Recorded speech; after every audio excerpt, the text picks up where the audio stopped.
আসসালামু আলাইকুম প্রিয় দর্শক, অন্য মঞ্চের আলাপচারিতায় আপনাদের সকলকে স্বাগত জানাচ্ছি। আপনারা ইতিমধ্যেই জেনে গেছেন যে 9 সেপ্টেম্বর গতকাল অনুষ্ঠিত ডাকসু নির্বাচনে ইসলামী ছাত্র শিবির বিপুল সাফল্য পেয়েছে। বিপুল এই সাফল্য এটা শুধুমাত্র একটি ছাত্র নির্বাচনের ফলাফল মাত্র নয়, এটি বাংলাদেশের রাজনৈতিক দিগন্তে একটি নতুন অধ্যায়ের সূচনা। কেন সেটা বলছি। এই নির্বাচনে ছাত্র শিবির সমর্থিত ঐক্যবদ্ধ শিক্ষার্থী জোট 28টি পদের মধ্যে 23টি পদে জয়লাভ করেছে।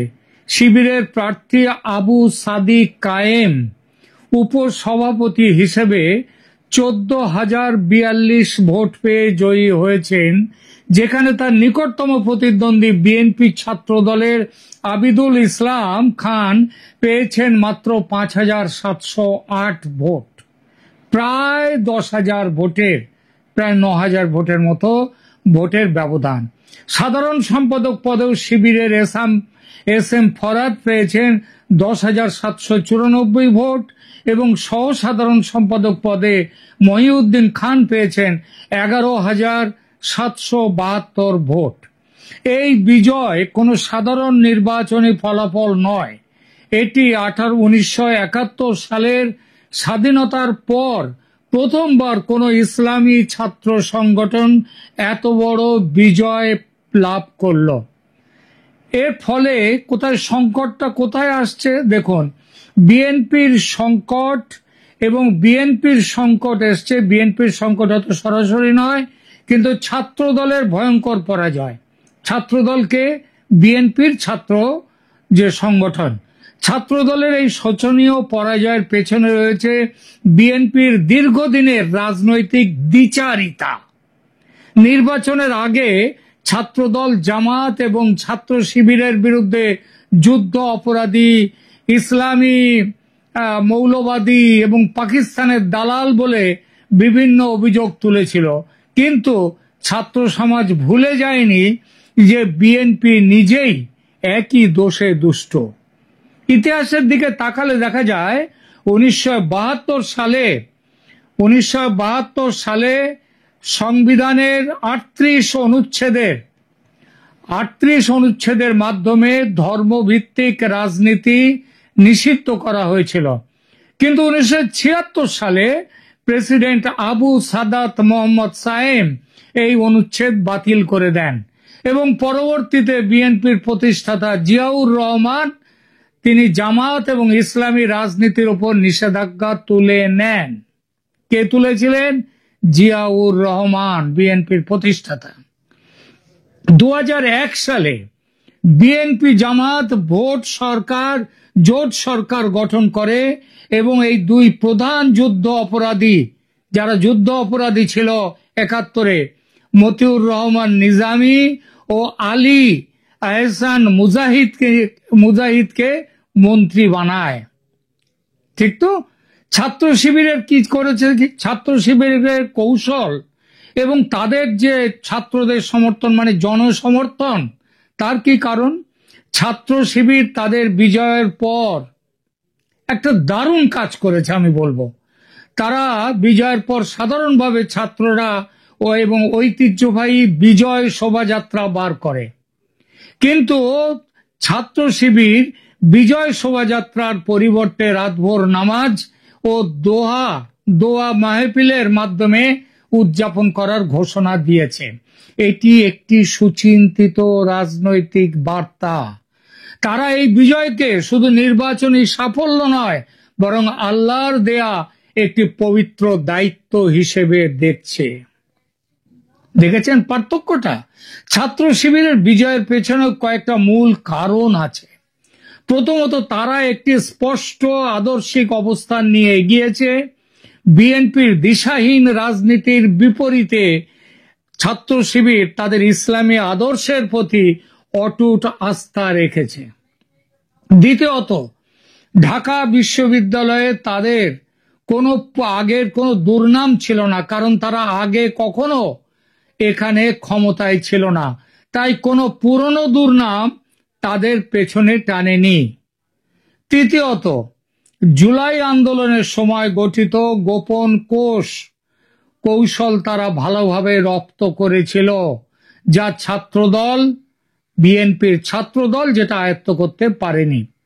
পাকিস্তানের প্রতিক্রিয়া এবং আন্তর্জাতিক যে মাত্রা এই ডাকসু নির্বাচনের, সেটা একটু শুনুন। ছাত্র শিবিরের বিজয়ের পর পাকিস্তানের জামায়াতে ইসলামী তারা অভিনন্দন বার্তা পাঠিয়েছে। আর পাকিস্তান থেকে বলা হয় যে লাহোর হচ্ছে যেমন পাকিস্তানের জামায়াতে ইসলামীর হেডকোয়ার্টার, তেমনি বাংলাদেশের জামায়াতে ইসলামীর হেডকোয়ার্টারও হচ্ছে লাহোর। তো জামায়াতে ইসলামী পাকিস্তান তারা কি বলেছে? তারা বলেছে বাংলাদেশে নতুন ইতিহাস সৃষ্টি হয়েছে। এই প্রতিক্রিয়া স্পষ্ট করে দেয় যে এই বিজয়ের আন্তর্জাতিক মাত্রা রয়েছে এবং এটি বাংলাদেশের রাজনীতিতে আমূল পরিবর্তনের সূচনা করবে। বাংলাদেশের রাজনৈতিক বিভাজনটা একটু আমরা আলোচনা করি, এই প্রসঙ্গে তার দরকার আছে। আজকের বাংলাদেশে দুটো স্পষ্ট রাজনৈতিক ধারা দেখা যায়। প্রথম ধারা মুক্তিযুদ্ধ বিরোধী পাকিস্তানপন্থী ধারা, এর নেতৃত্ব দিচ্ছে জামায়াতে ইসলামী। ডাকসু নির্বাচনে ছাত্র শিবিরের বিজয় এই ধারার শক্তি প্রদর্শন এবং জনগণের কাছে তাদের গ্রহণযোগ্যতা কতটা সেটা বুঝিয়ে দিয়েছে। আর দ্বিতীয় ধারাটা কাদের? দ্বিতীয় ধারা হচ্ছে মুক্তিযুদ্ধপন্থী স্বাধীনতার ধারা। এই ধারার প্রতিনিধিত্ব করছে কে? একমাত্র আওয়ামী লীগ। আর বিএনপি তারা এই দুই ধারার মাঝামাঝি ঝুলে আছে। তারা নিজেদের সুবিধা মতো তারা তাদের ব্যবস্থা করে নেয়। তারা না পুরোপুরি মুক্তিযুদ্ধের পক্ষে, না জামায়াতের মতো স্পষ্ট বিরোধী অবস্থানে তারা রয়েছে। তারা জামাতের বিরুদ্ধে কথা বলছে, আবার জামাতের সাথে একাধিকবার তারা জোট করে থেকেছে। 2026 সালের নির্বাচনে এবারে এই যে ডাকসুর নির্বাচন হলো, তার প্রভাব পড়বেই। 2026 সালের নির্বাচনের সম্ভাব্য চিত্রটা কি হতে পারে? আগামী ফেব্রুয়ারি 2026 সালে যে জাতীয় নির্বাচন অনুষ্ঠান হওয়ার কথা, তাতে আমরা একটা নতুন রাজনৈতিক সমীকরণ দেখতে পাব। সাম্প্রতিক জরিপে যেটা দেখা যাচ্ছে, বিএনপির সমর্থন 16%, জামায়াতের 11%, আওয়ামী লীগের 9%, কিন্তু 38% ভোটার এখনো সিদ্ধান্তহীন। তারা কোনো সিদ্ধান্ত নেয়নি এখনো। তবে এই সিদ্ধান্তহীন ভোটারদের মধ্যে যুব প্রজন্মের প্রাধান্য রয়েছে, যারা যুব নেতৃত্বাধীন দলের দিকে ঝুঁকতে পারে। আর যারা স্বাধীনতাপন্থী তারা অবশ্যই যাবে, যারা মুক্তিযুদ্ধপন্থী তারা যাবে অবশ্যই আওয়ামী লীগের দিকে, বিএনপির দিকে নয়। আর যারা মুক্তিযুদ্ধের বিরোধী পক্ষে, ইসলামী আন্দোলনের পক্ষে, তারা যাবে জামায়াতের দিকে। বিএনপি কোথাও নেই। জামাত এখন অন্যতম অন্যান্য ইসলামী দলগুলোর সাথে জোট গঠনের চেষ্টা করছে। তারা জানে যে একা লড়াই করলে হয়তো কোনো সংখ্যাগরিষ্ঠতা অর্জন করা কঠিন, কিন্তু একটি শক্তিশালী ইসলামী জোট গঠন করতে পারলে তারা প্রধান শক্তি হিসেবে আবির্ভূত হতে পারে, সে সম্ভাবনা যথেষ্ট। বিএনপির দুর্দশা তাহলে কোথায় এবং বিএনপির ভবিষ্যৎ? বিএনপি এখন একটি গভীর রাজনৈতিক সংকটের মধ্যে দিয়ে যাচ্ছে। গত জুলাইয়ের পর থেকে, আগস্টের পর থেকে তাদের মুখ্য পরিচয় হয়েছে চাঁদাবাজের দল। একদিকে তারা জামায়াতের সাথে দীর্ঘ জোট করেছে, তারা অন্যদিকে এখন জামায়াতকে যুদ্ধ অপরাধী বলে আক্রমণ করছে। যখন ধানমন্ডির 32 নম্বর বাড়ি ভাঙার বিরুদ্ধে তাদের কোনো ভূমিকা নেই, 32 নম্বর হচ্ছে স্বাধীনতার সপক্ষের সেই বাড়ি, সেটা একটা তাদের তীর্থস্থান স্বাধীনতাপন্থীদের, মুক্তিযুদ্ধপন্থীদের। আর সেখানটায় সেদিন কিছু করেছে বিএনপি কোনো প্রতিবাদ করেছে? কিছুই করেনি। সামনাসামনি তো প্রতিবাদ করেনি। এমনকি তারা এই যে বিএনপি, এই যে তারা ওই 32 নম্বর ভাঙার বিরুদ্ধেও সেভাবে কোনো জোরদার তাদের পক্ষ থেকে কোনো বক্তব্য জারি হয়নি। এই দ্বিচারিতা, নিজেদেরকে বলবো মুক্তিযুদ্ধের সপক্ষে, আবার অথচ মুক্তিযুদ্ধের বিরুদ্ধে কাজ। সুতরাং এই দ্বিচারিতা জনগণের কাছে স্পষ্ট হয়ে গেছে। জনগণ জানে যে বিএনপি ক্ষমতায় যদি আসে ভোটে, জামায়াতের সাথে আবার জোট করবে। তাই তাদের বর্তমান অবস্থান মানুষের কাছে বিশ্বাসযোগ্য মনে হচ্ছে না। আর ডাকসু নির্বাচনে ছাত্র দলের এই শোচনীয় পরাজয় বিএনপির এই রাজনৈতিক সংকটেরই প্রতিফলন। এবার আসি আন্তর্জাতিক বাস্তবতা এবং যুক্তরাষ্ট্রের কি অবস্থান সেই বিষয়ে। এই পরিস্থিতিতে আন্তর্জাতিক শক্তিগুলো, বিশেষ করে যুক্তরাষ্ট্র, একটি কঠিন অবস্থানে পড়েছে। এতদিন তারা বিএনপিকে আওয়ামী লীগের বিকল্প হিসেবে দেখে এসেছে এবং তারা ভেবেছে নির্বাচনে বিএনপি জিতবার পরে তারা তাদেরকে দিয়ে আমেরিকার স্বার্থগুলো পূরণ করবে। কিন্তু বিএনপির ক্রমাগত দুর্বলতা এবং জামায়াতের শক্তি বৃদ্ধির ফলে আমেরিকা এবং পশ্চিমা শক্তির সমস্ত হিসাব নিকাশ বদলে যাচ্ছে। যুক্তরাষ্ট্র কখনোই যুদ্ধ অপরাধী এবং মৌলবাদী শক্তিকে প্রকাশ্যে সমর্থন করতে পারবে না। এর ফলে তাদের একমাত্র বিকল্প হয়ে দাঁড়াবে আওয়ামী লীগ।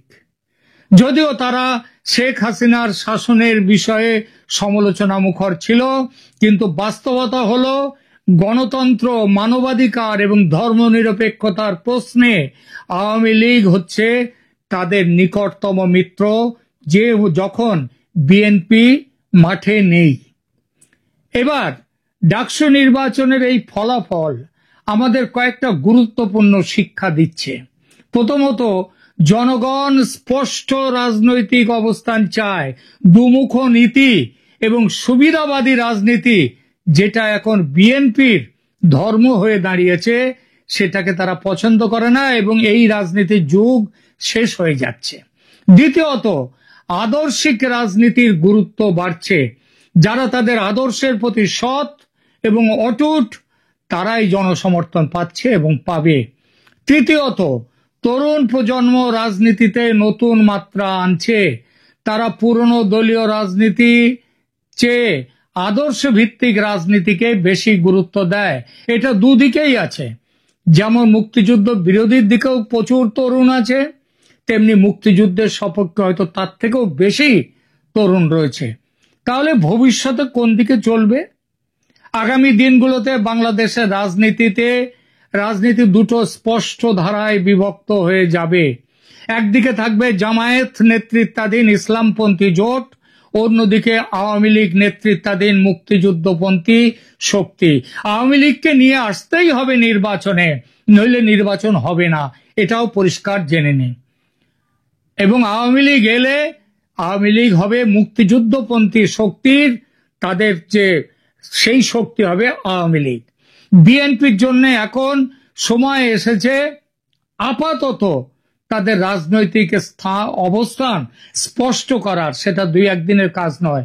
গত প্রায় 30-40 বছর ধরে যে রাজনীতি, যে সাম্প্রদায়িক রাজনীতি তারা করে এসছে, তার মানুষ তো একদিনে ভুলবে না। ভুলাতে গেলে সময় লাগবে।